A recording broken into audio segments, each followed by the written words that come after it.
On my 18th birthday, my parents gave me an ultimatum: start paying rent or move out. Here's how it changed my life and our relationship. So I'll get right into it. I turned 18 about 10 days ago, and on the day of my 18th birthday, instead of throwing me a party like normal parents, my parents decided to sit me down and tell me that I needed to start paying rent if I still wanted to live in their house. I didn't understand why they were so hell-bent on making me pay rent, because they'd never talked about these things before. I had a weird relationship with my parents, if you can even refer to it as a relationship. Growing up, everything was provided for, but we didn't talk, and my parents weren't affectionate or loving towards me. So, I grew up being pretty distant from them. And right now, I wouldn't say that we have the best relationship. My mother is a high school English teacher, and my dad works in marketing, so they have a reasonable combined income and can afford a nice lifestyle. But I always had this feeling that they didn't really enjoy spending money on me and did it more out of a sense of obligation rather than because they actually wanted their only kid to have things that I liked. So, just to be on the safe side, I decided to get a job in high school. It was just the job of an intern at the nearby office supply store, but it paid decently, and I could manage it alongside school. So I had no complaints. I had even saved up some money for myself. I wouldn't say that I had enough to move out, but I could at least cover rent for the first couple of months if I stayed somewhere extremely cheap or split it with roommates. I didn't know about the other costs, though. These were measures that I'd only taken for the worst-case scenario, but I didn't really think that I would actually have to end up utilizing this money so soon. On my birthday, when my parents told me that I could either start paying rent or move out of the house, I decided to move out. It was insulting enough that they'd just been waiting for me to be a legal adult, only so they could kick me out. I didn't need to be reminded of that by staying in that house. So, in a fit of anger, I decided to pack my stuff and go to a friend's house for the night. My parents didn't even try to stop me, so I left and haven't gone back since. It came out of nowhere because, even though my parents had always been less inclined to spend money on me, they'd never tried to make me leave so openly. My friend was kind enough to let me live with him until I'd be able to find an apartment, or at least until college started. I'm supposed to start college in the fall, and thankfully I didn't have to worry about the tuition because my maternal grandparents had a college fund for me, which my parents couldn't touch. My dad's parents passed away when he was a teenager. I was very angry and upset about what my parents had said, so I blocked them as soon as I left, and I had no intention of unblocking them either. Like I said, we weren't really close, but I expected them to at least have the common decency to let me live in their house until I was able to afford my own place. I knew that they weren't obliged to look out for me now that I was an adult, but it still hurt. On the 4th day, I received a call from my grandparents and they asked me to visit.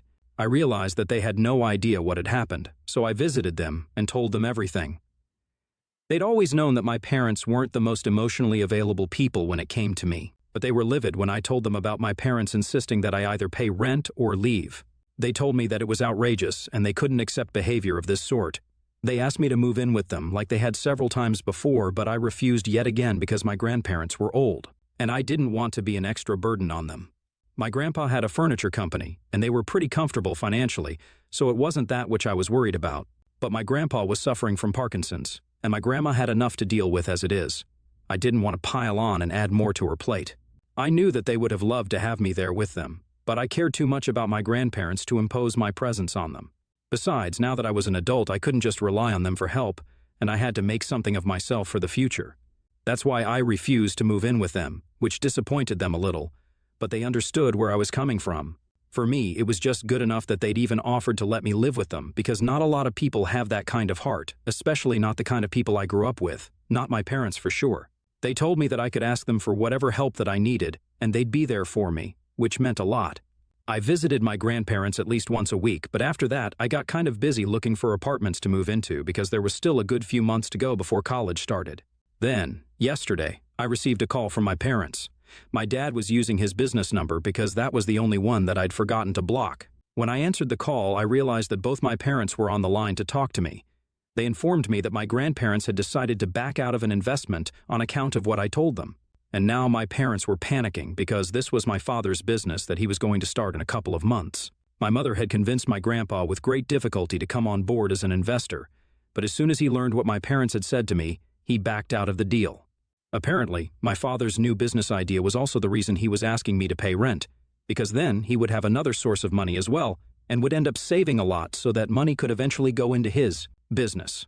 And now they wanted my grandpa to come back on board, and I was the only person who could manage that. So they wanted me to speak to him and bring him back. I told them that I wasn't going to do anything because this was their own fault. They'd been horrible to me, not just recently but for most of my life, and had made me feel like a burden literally constantly. So now they really had no right to expect anything of me. They dug their own grave, and now they had to lie in it. I was just about to disconnect the call when my mother told me how unfair and ungrateful I was being. She told me that all through my life it had been them who had paid for everything, and now that I had a little money of my own, I was turning my back on them. They told me that this was apparently my fault somehow because they really hadn't considered that I would end up leaving and moving out. She told me that the only reason they even expected and asked me to pay rent was because I could afford to, and they knew it. And apparently, they weren't even going to ask me for much. But they didn't even get to the amount because I stormed off in such a rage. My mother almost started crying and told me that she knew they hadn't been the best parents, but that didn't mean that they didn't care for me. And the way I was acting right now made them feel as if they'd done something wrong.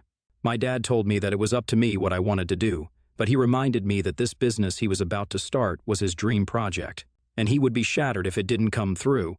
Only because they had asked me to do something as simple as pay rent, which was something a lot of parents all over the country do anyway without consequences. They told me to think about it and let them know within a week, and now I obviously feel like a horrible human being, and I have no idea what to do. AITA for moving out when my parents gave me an ultimatum to either move out or pay rent. Update 1. So, okay, I don't think I'm going to go back and apologize to my parents like I was planning to. My emotions just got the better of me that day, I guess. Now that I've thought about things with a clearer head and also read the comments on my post, I don't really think that I owe it to them to go back, apologize, or speak to my grandparents to make everything right. I still have 2 days before I have to let them know about my decision, but I've already made up my mind. And I also know that they're not going to take this kindly. My mother was pretty emotional, but now that I think of it, the tears could have been fake just as easily. I couldn't see them, so who's to say if she was really crying or just pretending to cry so that I would feel bad? It sounds very cynical, but honestly, I don't trust my parents one bit. And it's not like they've done anything to remedy that situation. I haven't yet talked to my grandparents about this because I don't want to make it seem like I'm getting too involved in something that doesn't concern me. I have, however, discussed this situation with my friends, and they think that whatever I'm doing is completely justified. My parents were the ones who started this fight, so now they can't just shift the blame onto me and expect me to be okay with it. They need to take accountability for their own actions. Update 2. Okay, so I have to tell my parents tomorrow about my decision, and today I decided to talk to my grandparents about this. I know I said that I was feeling good about my decision in the last update, but I feel like I have way too much of a conscience to just do this and not feel guilty about shattering my father's dreams. It's dramatic, I know, but that's exactly the way he put it. Now, I don't know if that was for effect or if he really feels that way about his new business. When I talked to my grandparents about that phone call with my parents, they told me that I had nothing to worry about or feel guilty about. They said that after they learned from me about the ultimatum, they'd already made up their minds to back out of the deal, and now nothing was going to change that. It wasn't just me, but there were a couple of other factors as well that had led to them stepping down as investors in the business. They didn't even trust my father and had only come on board because of my mother, but now even that trust has been broken, and you just can't build a business without trust. That helped me with the guilt because either way, I couldn't have convinced my grandparents to come back on board with the deal. So this is technically really not my fault. It's their own. Update 3. Today I told my parents about my decision, and I don't know why I had even expected them to take it reasonably. I decided to break the news to them on the phone because I didn't want to risk more drama by turning up at their house. When I called them, my mother answered her phone, and she sounded really excited, so I decided not to give them any false hope by beating around the bush and told her straight away that I had decided not to talk to my grandparents and convince them to come back on board. I told them my reasons as well, and made sure that they knew the entire truth so they couldn't delude themselves into believing that they were somehow not at fault here. There were about 1,000 different ways that they could have gone about the situation without insulting me and making me feel small for not wanting to pay rent. I told them that the real reason I'd even started working at the age of 16 was because of them, because I didn't feel safe enough to rely on them and trust them. I knew that, at some point, they would want me out of their house, so I started working and saving up so I could move out at the earliest. They hadn't even bothered to think about college and set anything aside for me.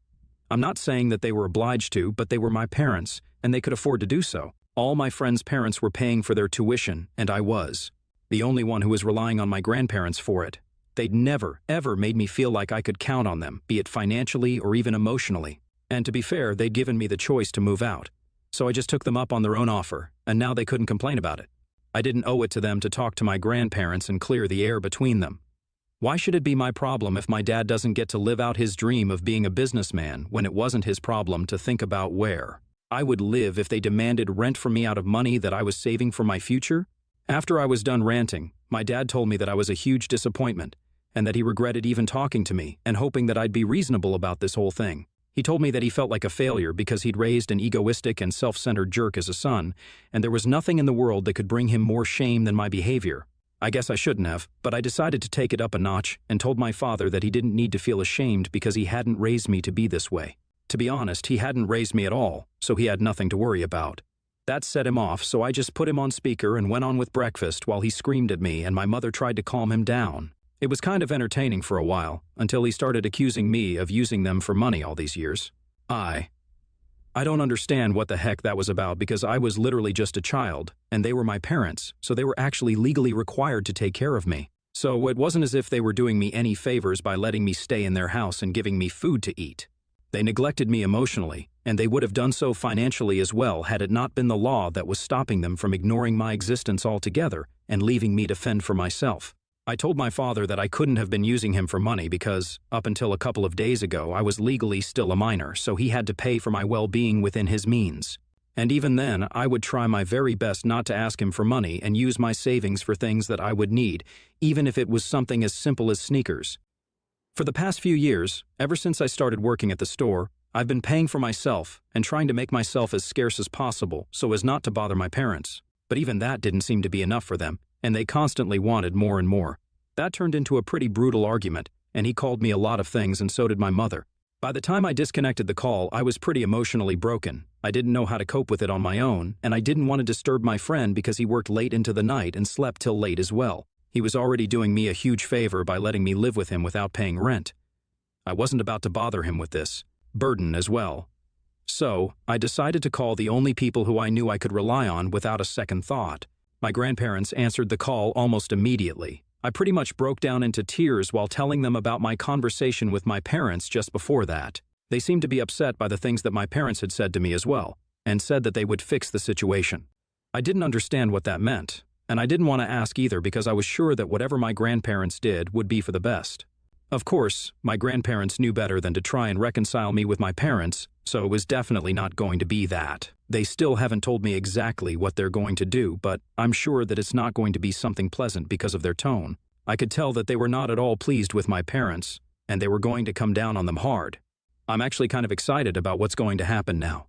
Update 4. Okay, so 2 days ago, I told my grandparents about the very horrible phone call with my parents, and they told me that they would fix the situation. If you guys remember, well, they finally fixed it today, and I've got to say, I wasn't expecting this. They made a post on social media talking about how my parents had taken money from them for years on end just to be able to put food on the table while I was a child. And yet they seemed to have no gratitude for that, and even had the audacity to mistreat me and treat me like a burden when their own parents had never done the same. Apparently, even the house that they lived in belonged to a friend of my grandparents, who'd allowed them to live there at a lower rent thanks to my grandpa. So, they really had no right to accuse me of using them for money when they had done the very same thing to my grandparents when they just had me. At least I was still a kid. They were well into adulthood and even had a child, but were still incapable of scraping by on their own. Not only that, but I also found out that my parents would use me as an excuse to borrow excessive amounts of money from my grandparents when I was a baby. My grandparents knew that they were being scammed out of money, but they still went on giving and giving because they actually cared about their daughter.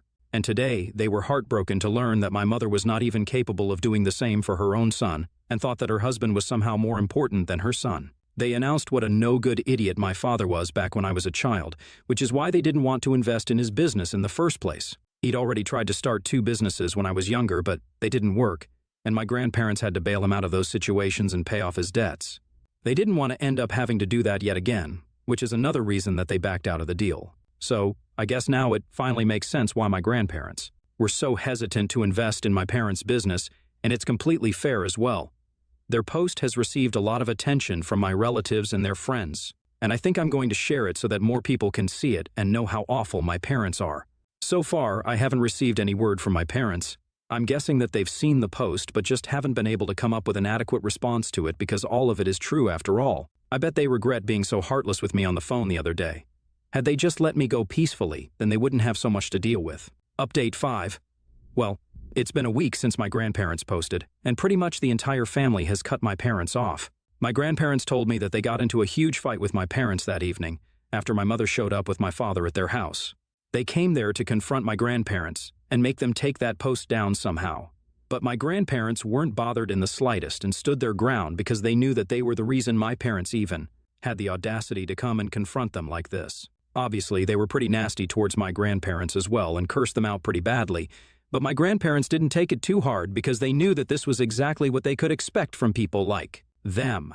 They've been relentlessly trying to get that post down and have even sent my grandpa a defamation lawsuit because they're losing business due to that post, which has gained a lot of attention by now.